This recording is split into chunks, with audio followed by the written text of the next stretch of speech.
تکبیر. اللہ اکبر اللہ اکبر لا الہ الا اللہ واللہ اکبر اللہ اکبر وللہ الحمد. سورۃ الغاشیہ مکی سورت ہے، آیت نمبر 1 سے 26 تک. ایک رکوع ہے، 26 آیات ہیں، 92 کلمات اور 381 حروف ہیں. نبی صلی اللہ علیہ وسلم جمعہ کی نماز میں سورۃ الاعلیٰ کے ساتھ الغاشیہ بھی پڑھتے تھے. بسم اللہ الرحمن الرحیم. هل اتاک حدیث الغاشیہ، هل اتاک کیا آئی ہے تمہارے پاس، حدیث بات، اور حدیث قصے کہانی کے لیے بھی آتا ہے، واقعہ قصہ. الغاشیہ چھا جانے والی کا، غاشی سے غاشیہ اور غشی غشاوہ، ڈھانپ لینے والی، چھا جانے والی، یعنی وہ آفت جو ہر چیز پہ چھا جائے گی، ہوش گم کر دے گی، دل دماغ پہ چھا جائے گی. کس کی طرف اشارہ ہے؟ قیامت کی طرف. اور ویسے بھی اس دن کا عذاب جو ہے وہ لوگوں پہ چھا جائے گا. یوم یغشاہم العذاب، اور ایک جگہ آتا ہے وتغشا وجوہہم النار. وجوہ کچھ چہرے، یومئذ اس دن، خاشعہ دبے ہوئے ہوں گے، جھکے ہوئے ہوں گے، ذلیل ہو رہے ہوں گے. خشع کا لفظی معنی ہوتا ہے ایسا ڈر جس کے اثرات اعضاء اور جوارح پہ پڑے اور اس کا اظہار چہرے سے، آواز سے، لک سے، ہر چیز سے پھر نظر آئے. یعنی ایسا ڈر جو چہرے پر نمایاں ہو جائے، زبان پر، ہر چیز پر. وجوہ یومئذ خاشعہ عاملۃ ناصبہ، عاملہ عمل کرنے والی، یعنی کچھ چہرے ہوں گے جو بے حد شرمندہ ہوں گے، جھکے ہوئے ہوں گے، خوف ان کے اوپر نمایاں ہوگا. وہ کون سے چہرے ہوں گے؟ عاملۃن، کام کرنے والے. عربی زبان میں مزدور کو عامل کہتے ہیں. مزدور کا چہرہ کبھی دیکھا کسی؟ کیسا ہوتا ہے؟ تھکاوٹ اس کے چہرے سے ظاہر ہوتی ہے. مارے پٹے ہوئے لوگ، کام کر کر کے تھکے ہوئے. ویسے تو جن نکالنے والے کو بھی کیا کہتے ہیں، اور جادوگر بھی. جی، تو عامل جو ہوتا ہے وہ خالی خالی کام کرنے والا نہیں، بہت محنت مشقت سے کام کرنے والا، کیونکہ عامل بننے کے لیے بھی محنت چاہیے ہوتی ہے جن نکالنے کے لیے. عاملۃ ناصبہ، تو عاملہ یعنی بہت کام کر کے آئے ہوں گے. اس میں اشارہ ہے ان سارے لوگوں کی طرف جو دنیا میں کام کر کر کے دنیا کے تھک جاتے ہیں اور وہ تھکاوٹ چہروں پہ نظر آتی ہے. جب انسان مسلسل کام کرتا ہے تو چہرے گواہی دیتے ہیں کہ یہ کام کرنے والے بندے کا چہرہ ہے. کیونکہ جو لوگ کام نہیں کرتے نا، عیش عشرت آرام سے رہتے ہیں، تو ان کے چہروں پر ایک خوشحالی کی رونق آپ دیکھیں گے. لیکن جو کام کرتے ہیں وہ کام کرنے والے چہرے، آنکھوں سے بھی اور شکل سے، اور پوری ایک ہوائیاں اڑی ہوئی اور ایک تھکاوٹ کی کیفیت ہوتی ہے چہرے کے اوپر. تو عاملۃن ناصبۃن، تھکے جانے والے، تھک چکے ہوں گے کام کر کر کے، لیکن ان کاموں کا آخرت میں کوئی فائدہ نہ ہوگا. دین کے نام پہ ایسے کام کرنا جو دین کا حصہ نہیں، وہ بھی عاملۃ ناصبہ میں آ جاتا ہے. انسان اپنا مال، اپنا وقت، اپنا سب کچھ لگاتا ہے اور اس کا آؤٹ کم کچھ بھی نہیں. اس کے باوجود کہ اتنا کام کر کے آئے ہوں گے پھر بھی ڈر کے مارے دبے ہوئے ہوں گے، کیونکہ وہ کام اللہ کو پسند ہی نہیں آیا.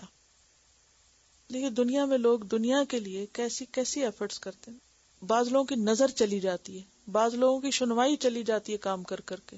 سیفٹی ایکٹ کے تحت کتنے کتنے میئرز لیے جاتے ہیں نا ورکرز کی سیفٹی کے لیے، مختلف جگہوں پہ کام کرنے کے لیے. ایسے چشمے پہنے، ایسے کانوں میں چیزیں پہنے، ایسے لباس پہنے، دھوپ میں یوں نہ کھڑے ہوں، فلاں جگہ نہ ہو، کتنا پروٹیکٹ کرتے ہیں. اس کے باوجود بھی آپ دیکھیں کہ جب ان کو پینشن ملتی ہے تو اگر کوئی ڈسیبلٹیز ہو جائیں کام کی وجہ سے تو اس کو کمپنسیٹ کسی نہ کسی طرح کیا جاتا ہے.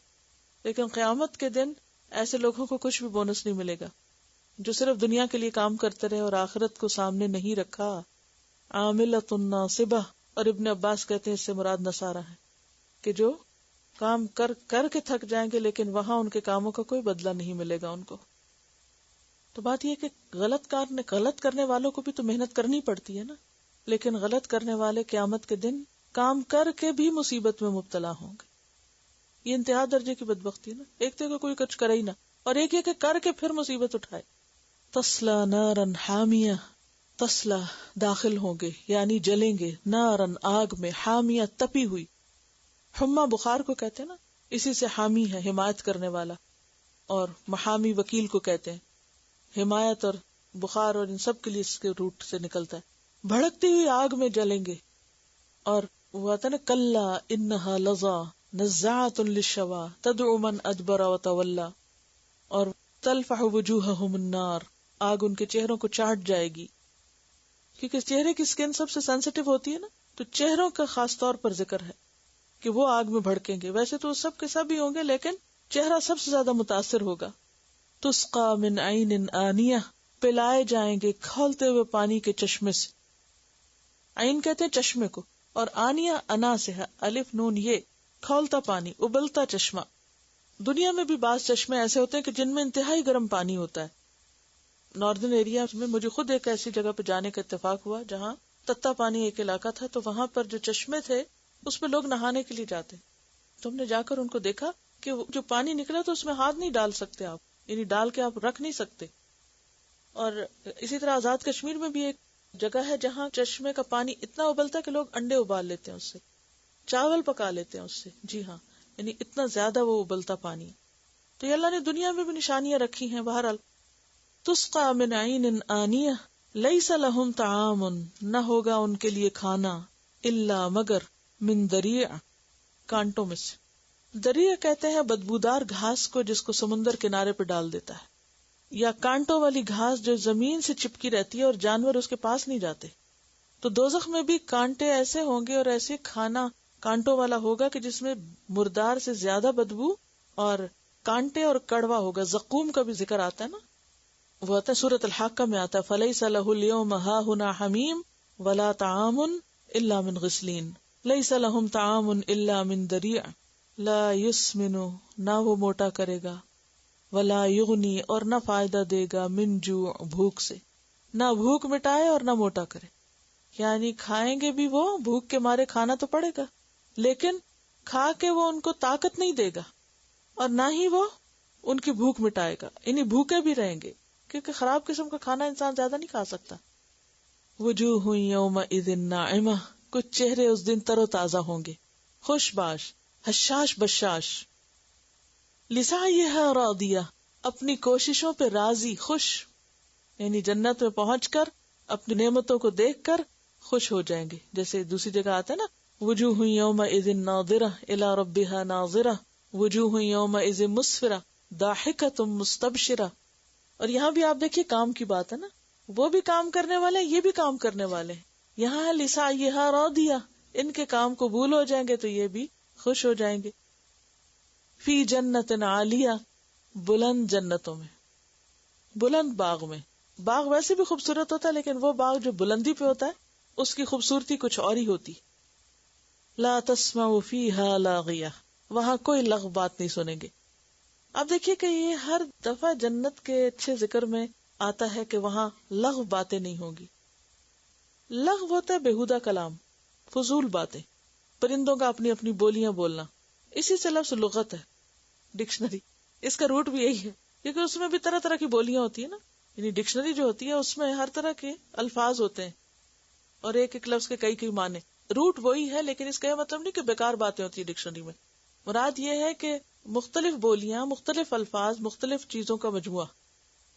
لا تسمعوا فیہا لاغیہ، سورۃ الواقعہ میں آتا ہے لا یسمعون فیہا لغوا ولا تأثیما الا قیلا سلاما سلاما. صرف سلامتی کی باتیں ہوں گی. کیونکہ آپ دیکھیے انسان کے پاس اگر ہر نعمت ہو نا اور فضول قسم کی باتیں آپ کو روز سننے کو ملے تو کیا ہوتا ہے، ہر چیز کا مزہ خراب ہو جاتا ہے. اور خاص طور پر اگر بے معنی باتیں ہوں جس کا کوئی فائدہ نہ ہو. فیہا عین جاریہ، اس میں جاری چشمے ہوں گے، چشمہ رواں ہوگے. فی جنات وعیون. فیہا سرر مرفوعہ، اس میں بلند سریریں ہوں گی، یعنی چارپائیاں یا پلنگ، یعنی اونچے پلنگ ہوں گے. سرر مرفوعہ، اوپر اٹھائے ہوئے. وَأَكْوَابٌ مَوْضُوعَةٌ، یعنی زمینی بسترے نہیں ہوں گے بلکہ اوپر ہوں گے. عربوں میں عام طور پر چارپائیوں وغیرہ کا رواج کم ہے. مسافر زندگی بسر کرتے ہیں جیسے بدو وغیرہ خیمے لگا کے جہاں پانی وانی ملا تو وہ ہر چیز کو اتنے بڑے فرنیچر تھوڑی اٹھا کے چلتے ہیں. تو عام طور پر سونے کے لیے کیا کرتے ہیں، نیچے ہی جگہ بنا لیتے ہیں اور بیٹھتے بھی نیچے، سوتے بھی نیچے. تو وہ فرشی بسترے اور فرشی سب کچھ استعمال ہوتا ہے. عموماً بعض اوقات اچھے بھلے ڈیکوریٹڈ گھر ہوتے ہیں لیکن اگر آپ جائیں تو لکڑی کے فرنیچر نام کی چیز نہیں ہوگی، سب نیچے نیچے ہی ہوگی ہر چیز. وہاں کا کلچر ایسا ہے. لیکن یہاں جنت کا ذکر کیا گیا کہ وہاں نیچے نہیں ہوگا بلکہ مرفوعہ، اونچے بیڈ ہوں گے. وَأَكْوَابٌ مَوْضُوعَةٌ، اور پیالے رکھے ہوئے ہوں گے پہلے سے. آپ نے دیکھا کہ اچھے ریسٹورینٹس وغیرہ میں یا کھانے کی جگہوں پر جو گلاسز وغیرہ ہوتے ہیں وہ پہلے سے ہی رکھے ہوئے ہوتے ہیں، موضوع آلریڈی دیئر، اور بہت کرینے سے سجا کے اور بہت اچھی طرح ٹیبل لگے ہوئے ہوں گے. وَنَمَارِقُ مَصْفُوفَةٌ، اور تکیے صف در صف، یعنی کشنز جو ہیں، نمارق جو ہے نا، نمرق یہ چھوٹے تکیے کو کہتے ہیں. تو اب کشن کے معنوں میں آپ لے سکتے ہیں. بڑا تکیہ تو ہوتا ہے جو سونے کے کام آتا ہے، تو یہ تکیہ کیا ہے؟ جہاں بیٹھے وہیں ٹیک لگا ہوئے، کبھی بازو کے نیچے رکھ لیا، کبھی کمر کے پیچھے رکھ لیا، کبھی کہیں. وَنَمَارِقُ مَصْفُوفَةٌ، اور ان کی صفیں ہوں گی، یعنی بہت سارے ہوں گے. عام طور پہ کیا ہوتا ہے، آپ کسی گھر میں جائیں تو تکیے ہی ڈھونڈتے رہتے ہیں. کشن کم ہو گئے، 4 رکھے ہوئے تھے، وہ ایک اس نے لے لیا، ایک اس نے، ایک بیٹھ گیا، اب آپ کے لیے نہیں ہے. لیکن وہاں ایسا کوئی مسئلہ نہیں. مصفوفہ، صفوں کی صفیں، ڈیکوریٹڈ. وَزَرَابِيُّ مَبْثُوثَةٌ، اور مسندیں بچھائی ہوئی، پھیلائی ہوئی، آلریڈی سپریڈڈ. زرابی ضرب کی جمع ہے یا ضربیتن کی. مخمل کے غالیچے، یعنی فینسی قالین جو ہیں، کارپٹس، بہترین قسم کے زمین پہ بچھانے والے کارپٹس. افلا ينظرون الى الابل، کیا پھر وہ نہیں دیکھتے اونٹ کی طرف؟ کیف خلقت، کس طرح پیدا کیا گیا، کیسے وہ بنایا گیا. اونٹ کو نہیں دیکھتے کیسے اس کی تخلیق ہوئی، کتنا اونچا ہے، کتنا بڑا ہے، اور اس کے باوجود تابع ہے، فرما بردار ہے. اچھا، اونٹ کے اندر کیا کیا نشانی ہے؟ اللہ سبحانہ وتعالی اونٹ پر غور و فکر کرنے کا حکم دیتے ہیں کہ افلا ينظرون الى الابل کیف خلقت، کہ انہوں نے دیکھا نہیں اونٹ کی طرف کہ وہ کس طرح پیدا کیا گیا. یعنی اس کی تخلیق دیکھو، اس کی ساخت کو دیکھو. تو چند ایک باتیں میں اس کے حوالے سے کروں گی. ابل کا لفظ جو ہے یہ اونٹ اور اونٹنی دونوں کے لیے آتا ہے. پہلی بات تو یہ ہے کہ جتنے بھی مویشی جانور ہیں اور جن سے انسانوں کا واسطہ پیش آتا ہے، ان میں سب سے بڑا جانور ہے اپنے ڈیل ڈول کے اعتبار سے، یعنی اپنے ساخت اور اپنے جسم کے اعتبار سے. اگرچہ ہاتھی بھی بڑا ہے، لیکن یہ کہ سب لوگ ہاتھی نہیں دیکھتے اور نہ ہی سب کا واسطہ اس سے پڑتا ہے. تو اونٹ ایسا جانور ہے، خاص طور پر عربوں کے ہاں ہر ایک کو اس سے واسطہ پڑتا تھا. اور پھر یہ ہے کہ دوسرے جانوروں کی دیکھ بھال کرنی پڑتی ہے، ان کو چرانے کے لیے لے جانا پڑتا ہے اور ان کی نگرانی کرنا ہوتی ہے. لیکن اونٹ خاص طور پر اپنے کھانے پینے کا انتظام خود ہی کر لیتا ہے، اور باقی جانوروں کے لیے چارہ بعض اوقات خرید کے لانا پڑتا ہے. لیکن یہ کہ اونٹ جو ہے وہ درختوں کے پتے وغیرہ خود کھا پی کے گزارا کر لیتا ہے، اور سخت سے سخت خوراک بھی کھا لیتے ہیں، جیسے کانٹے وغیرہ بھی کھا سکتا ہے. اس کے علاوہ یہ کہ چونکہ عربوں میں پانی کم ہوتا تھا تو ان کے ہاں عموماً قحط پڑ جاتا تھا، بارشیں نہیں ہوتی تھی یا پانی ویسے ہی کم ہوتا، اور خصوصاً سفر میں ضروری نہیں کہ ہر جگہ پانی مل سکے. تو اس صورت میں یہ پانی کی ایک بڑی مقدار اپنے اندر ریزرو کر لیتا ہے. تو یہ ایک بہت بڑی ٹنکی ہوتی ہے اس کے اندر، جس میں 7-8 روز تک اپنا پانی رکھ لیتا ہے اور اسی کو اپنے لیے، اپنی ضروریات کے لیے اندر ہی اندر استعمال کرتا رہتا ہے. اور 130 لیٹر پانی جو ہے یہ صرف 10 منٹ میں پی لیتا ہے، یعنی اپنے کام میں جلدی بھی کرتا ہے. اور پانی کی کمی سے اس کی جو بلڈ سرکولیشن ہے وہ متاثر نہیں ہوتی، اور یہ کام کرتا رہتا ہے. ورنہ تو یہ ہوتا ہے کہ اگر پانی نہ ہو تو انسان کچھ کر ہی نہیں سکتا، لیکن اس کو یہ مشکل نہیں ہوتی. پھر یہ ہے کہ اس پر بیٹھنا مشکل نہیں ہوتا. اب گھوڑے پہ بیٹھنا ایک اچھا خاصا مشکل کام ہے، اس پہ بیٹھنا ہو تو اس کو بٹھا لیتے ہیں اور اس کے اوپر آسانی سے سوار ہوا جا سکتا ہے. اس کی جو ٹانگ ہوتی ہے اس میں 2 گھٹنے ہوتے ہیں، تو وہ بہت آرام سے نیچے تک بیٹھ جاتا ہے. اور پھر یہ بھی ہے کہ سب جانوروں سے زیادہ بوجھ اٹھا سکتا ہے، اور بیٹھ کے بوجھ اٹھاتا ہے اور پھر اس بوجھ کے ساتھ اٹھ جاتا ہے. اب دیکھیں کہ اگر آپ کے سر پر 20 کلو کا بوجھ لدا ہوا ہو تو آپ کو اٹھنے کے لیے کسی سہارے کی ضرورت ہوگی، یا کوئی پکڑ کے آپ کو اٹھائے، یا یہ کہ آپ ٹیک لے کے اٹھیں، یا پھر یہ کہ اٹھنا ہی مشکل ہے، انسان کی کمر اس کو سنبھال نہیں سکتی. لیکن یہ جانور اتنا مضبوط ہے کہ 8-9 من وزن اپنے اوپر اٹھا لیتے ہیں. جانوروں میں سے سب سے زیادہ بوجھ اٹھانے والا جانور. آپ دیکھیں کہ بعض اوقات سڑکیں بن رہی ہوتی تو بڑے بڑے بھاری پتھر جو ہیں وہ اس پہ رکھ کے تو ٹرانسپورٹ کیے جاتے ہیں. اور پھر یہ ہے کہ رات بھر چل سکتا ہے. باقی جانوروں کو رات کو سونے کی اتنی ضرورت ہوتی ہے کہ وہ سوئیں تو پھر دن میں کام کرے، لیکن یہ کہ یہ پوری رات چل سکتا ہے. اور بعض اوقات 500 میل کا سفر اس پہ آسانی کے ساتھ کیا جا سکتا ہے. یعنی طویل سفروں کے لیے بھی یہ کارآمد ہے. اسی لیے اللہ سبحانہ وتعالیٰ نے جب ابراہیم علیہ السلام کو یہ حکم دیا تھا کہ وَأَذِّن فِي النَّاسِ بِالْحَجِّ، تو ساتھ ہی کیا کہا تھا، یَأْتُوکَ رِجَالًا وَعَلَىٰ كُلِّ ضَامِرٍ یَأْتِینَ مِن كُلِّ فَجٍّ عَمِیقٍ، کہ لاغر اونٹوں پہ بیٹھ کے آئیں گے. تو وہاں بھی اونٹوں کا ذکر کیا، طویل ترین سفر جو ہے اس پر کیا جا سکتا ہے.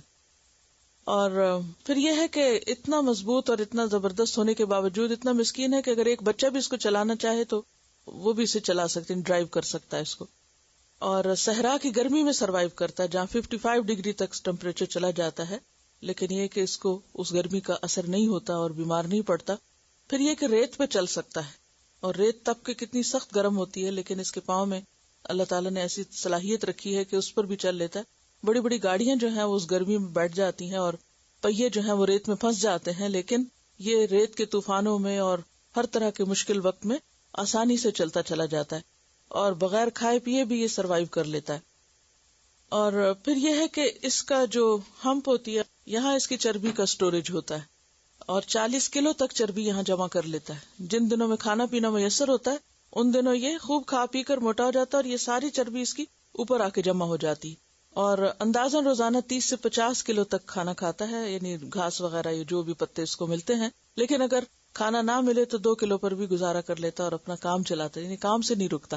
یعنی اس کی اصل ریکوائرمنٹ جو ہے وہ تو ہے، لیکن منیمم پہ بھی سروائیو کر جاتا ہے.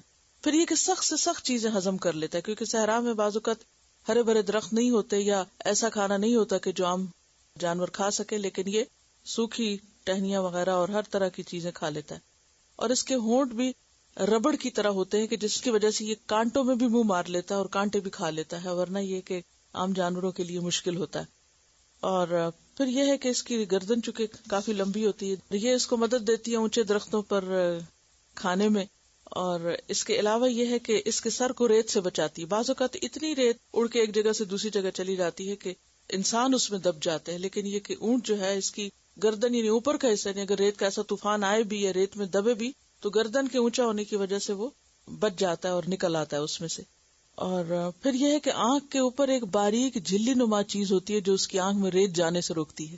اور پھر یہ ہے کہ 2 لیئرز آپس میں ایسی ہوتی ہیں جو ایک دوسرے میں انٹر لاک ہو جاتی ہیں، یعنی آئی لیشز کی، جس کی وجہ سے ریت جو ہے وہ اندر نہیں جا پاتی. اور اسی طرح اس کے گھٹنے جو ہیں وہ بھی اور پاؤں ایسی چیز سے ڈھکے ہوئے ہوتے ہیں کہ وہ اگر جب نیچے زمین پر بیٹھتے ہیں تو تپتی زمین پہ بیٹھنے میں بھی پھر اس کو مشکل نہیں ہوتی، یعنی اس کو اس طرح گرمی محسوس نہیں ہوتی. تو اس کے علاوہ بھی بہت ساری چیزیں ہیں، لیکن یہ ہے کہ حقیقت یہ ہے کہ یہ قدرت کی نشانیوں میں سے بہت بڑی نشانی ہے. اور خاص طور پر چونکہ قرآن عربی میں اترا، عربوں کے اوپر براہ راست مخاطب وہ تھے، تو ان کو اس نشانی سے سمجھایا گیا کہ جو ان کے آس پاس ہے، ہر وقت وہ اس کو دیکھتے ہیں اور اس سے مانوس بھی ہیں. تو ان کو کہا گیا کہ افلا ينظرون الى الابل كيف خلقت، کہ کس نے تمہاری یہ ساری ضروریات پوری کرنے کے لیے یہ چیز تمہارے لیے بنائی. افلا ينظرون، کیا بھلا یہ دیکھتے نہیں؟ اور یہاں دیکھنے سے مراد صرف ایسے دیکھنا نہیں ہے، بلکہ نظر کا کیا معنی ہوتا ہے؟ غور سے دیکھنا. انہوں نے غور سے اونٹ کو نہیں دیکھا. اتنی حیرت ہوتی ہے نا، اگر آپ اس کا منہ دیکھیں، اس کے پاؤں دیکھیں، آپ دیکھتے ہی چلے جائیں. ایک ایک چیز اس کی دیکھنے والی ہوتی، بے شمار نشانیاں.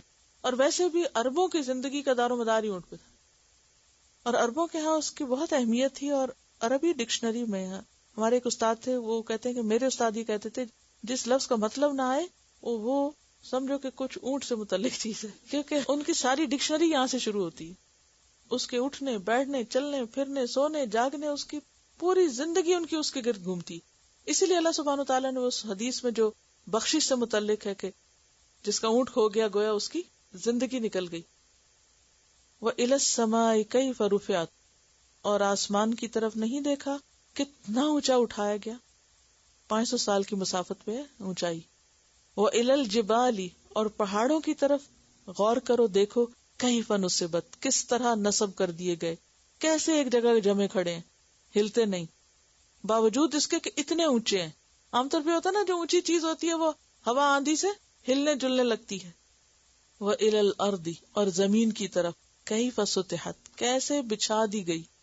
ہمیں کبھی نہیں پتا چلا کہ ہم زمین پہ سفر کرتے کرتے دوسری طرف مڑ کے پہنچ گئے. ہمیں کیسے لگتی ہے؟ سیدھی ہے، اسٹریٹ ہے.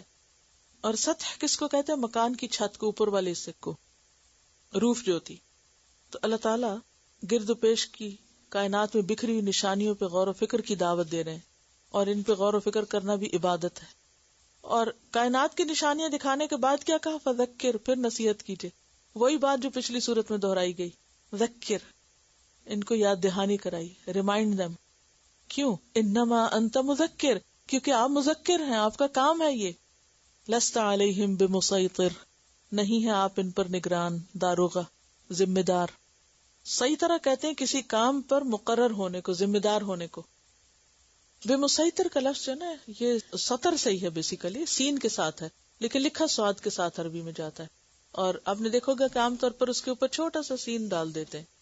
لست علیہم بمسیطر، یعنی آپ کا کام ہے نصیحت کرنا، آپ نصیحت کرتے رہیے، لیکن آپ کے ذمہ یہ نہیں کہ ضرور ان کو پکڑ کے ہاتھ سے موڑ دیجئے. الا من تولا وکفر، مگر وہ جس نے منہ پھیر لیا اور کفر کیا، یعنی نصیحت سن کے جو منہ موڑ کے چلا گیا اور انکار کر دیا، اس نے عمل نہ کیا. فَيُعَذِّبُهُ اللَّهُ الْعَذَابَ الْأَكْبَرَ، تو عذاب دے گا اس کو اللہ عذاب بہت بڑا. وہاں النار الکبریٰ تھا اور یہاں کیا ہے؟ العذاب الاکبر. جو منہ موڑے گا، نصیحت قبول نہیں کرے گا، اللہ اس کو بہت بڑے عذاب میں ڈالے گا. ان الینا ایابہم، بے شک ہماری طرف ہے ان کا پلٹنا، ہماری طرف ہے ان کا لوٹ کر آنا. ثم ان علینا حسابہم، پھر بے شک ہمارے ذمہ ہے ان کا حساب، یعنی یہ واپس بھی ہمارے پاس آئیں گے اور ان کا حساب بھی ہم لیں گے. آپ کا کام کیا ہے؟ آپ نصیحت کریں، سمجھا دیں، بتا دیں، باقی ان پہ چھوڑ دیں. جب یہ پلٹیں گے تو ان کو چل پتا جائے گا کہ حساب کیا ہوتا ہے. سورۃ المائدہ میں آتا ہے الی اللہ مرجعکم جمیعا فینبئکم بما کنتم فیہ تختلفون. سورۃ البقرہ میں آتا ہے وَإِن تُبْدُوا مَا فِي أَنفُسِكُمْ أَوْ تُخْفُوهُ يُحَاسِبْكُم بِهِ اللَّهُ. تو بات یہ ہے کہ نبی صلی اللہ علیہ وسلم کی ذمہ داریاں ایک طرف بتائی گئی ہیں اور دوسری طرف ہر انسان خود ذمہ دار ہے، اپنا کیا اس کے سامنے آئے گا. اللہ نے ہر اعتبار سے دلائل کے ساتھ انسان کو سمجھا دیا. اب انسان کا فرض بنتا ہے کہ وہ سبق سیکھے. تلاوت. بسم اللہ الرحمن الرحیم. هل اتاک حدیث الغاشیہ وجوہ یومئذ خاشعہ عاملۃ ناصبہ تصلی نارا حامیہ تسقى من عين آنية ليس لهم طعام إلا من ضريع لا يسمن ولا يغني من جوع وجوه يومئذ ناعمة لسعيها راضية في جنة عالية لا تسمع فيها لاغية فيها عين جارية فيها سرر مرفوعة وأكواب موضوعة ونمارق مصفوفة وزرابي مبثوثة أفلا ينظرون إلى الإبل كيف خلقت وإلى السماء كيف رفعت وإلى الجبال كيف نصبت وإلى الأرض كيف سطحت فذكر إنما أنت مذكر لست عليهم بمسيطر إلا من تولى وكفر فيعذبه الله العذاب الأكبر إن إلينا إيابهم ثم إن علينا حسابهم. اللہم حاسبنا حسابا یسیرا. ان دونوں صورتوں میں جو سبق ہے نا نصیحت کرتے رہنے کا، وہ ہم سب کے لیے ایک بہت بڑی نصیحت ہے. کیونکہ اگر انسان اس قرآن کو چھوڑ دے، کیونکہ قرآن ہی نصیحت کرتا ہے نا، تو اگر انسان اس قرآن کو چھوڑ دے تو کون نصیحت کرے گا؟ اور پھر قول فصل جو ہے یہی ہے جو ہمیں بتائے گی کہ کیا صحیح اور کیا نہیں. اوکے، سبحانک اللہم و بحمدک نشہد ان لا الہ الا انت نستغفرک و نتوب الیک. السلام علیکم و رحمۃ اللہ وبرکاتہ. فللہ الحمد رب السماوات ورب الارض رب العالمین وله الكبریاء فی السماوات والارض وهو العزیز الحکیم. فللہ الحمد رب السماوات ورب الارض رب العالمین وله الكبریاء فی السماوات والارض وهو العزیز الحکیم. فللہ الحمد رب السماوات ورب الارض رب العالمین وله الكبرياء في السماوات والأرض وهو العزيز الحكيم. تکبیر. اللہ اکبر، اللہ اکبر، لا الہ الا اللہ.